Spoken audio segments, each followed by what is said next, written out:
বাংলাদেশের মানুষকে যেন তারা বারংবার এই নির্যাতন করতে না পারে, তারই জন্য সারা বাংলাদেশের জনগণ আজকে সচেতন হয়েছে, তারা আজকে ফুঁসে উঠেছে। তারা আজকে চায় যে এই আওয়ামী ফ্যাসিবাদকে নিশ্চিহ্ন করে দিতে, বাংলার বুক থেকে বাংলাদেশের আওয়ামী লীগের রাজনীতিকে নিষিদ্ধ করতে, বাংলাদেশে আওয়ামী লীগের রাজনীতিকে নিষিদ্ধ করতে ছাত্র সংসদ এবং এনসিপি আমরা 15 দিনের সময় বেঁধে দিয়েছি। আগামী 15 দিনের মধ্যে যদি আওয়ামী লীগকে নিষিদ্ধ না করা হয়, তাহলে আবার সারা বাংলাদেশের ছাত্র জনতা মাঠে নেমে আসবে এবং দুর্বার আন্দোলন গড়ে তুলবে ইনশাআল্লাহ। আপনারা জানেন যে দীর্ঘকাল বাংলাদেশে একটি স্বৈরাচারী সরকার বাংলাদেশের মানুষের ঘাড়ে চেপে বসেছিল। সেই সরকারকে ছাত্র জনতার যে একটি অভূতপূর্ব আন্দোলন, সেই আন্দোলনের মাধ্যমে পতন ঘটানো গেছে। কিন্তু তারপরে দেখা যাচ্ছে তারা বিভিন্ন জায়গা থেকে, বিভিন্ন গর্ত থেকে মাথা উঠিয়ে দেওয়ার চেষ্টা করছে, মাথা চারা দেওয়ার চেষ্টা করছে।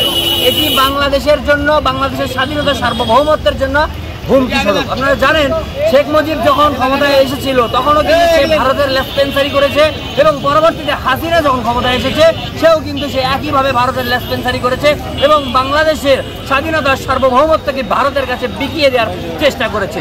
তো সেটিকে প্রতিহত করার জন্য এবং বারবার যেন এই আওয়ামী ফ্যাসিস্টরা, এই হায়নারা এই বাকশাল এবং ডিজিটাল বাকশালের রূপে নতুন নতুনভাবে তারা যেন ফিরে আসতে না পারে এবং বাংলাদেশের মানুষকে যেন তারা বারংবার এই নির্যাতন করতে না পারে, তারই জন্য সারা বাংলাদেশের জনগণ আজকে সচেতন হয়েছে, তারা আজকে ফুঁসে উঠেছে।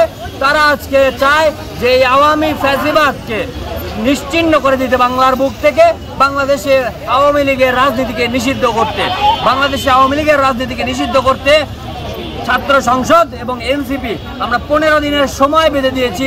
আগামী 15 দিনের মধ্যে যদি আওয়ামী লীগকে নিষিদ্ধ না করা হয়, তাহলে আবার সারা বাংলাদেশের ছাত্র জনতা মাঠে নেমে আসবে এবং দুর্বার আন্দোলন গড়ে তুলবে ইনশাআল্লাহ।